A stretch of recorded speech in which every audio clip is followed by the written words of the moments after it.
আসসালামু আলাইকুম। বন্যা কবলিত এলাকায় যারা ত্রাণ সামগ্রী দিচ্ছে তাদের জন্য আমি আজকে বেশ কিছু কথা বলবো। কথাগুলো খুবই ইম্পর্টেন্ট, অনেকের হয়তো বা খারাপ লাগতেও পারে।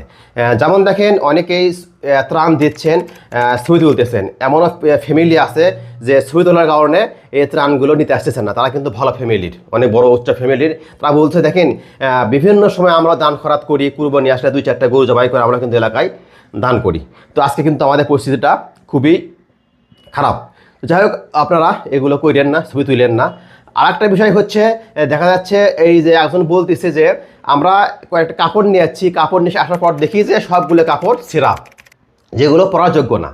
তো তারা বলছে দেখেন, আমরা কিন্তু 1 পিস করে ভালো কাপড় চাইছি, আমাদের বাসাতেও এমন কাপড় আছে যেগুলো পরে অনেককে দেওয়া যাবে, কিন্তু ওগুলো নিয়ে আমরা বের হতে পারি নাই।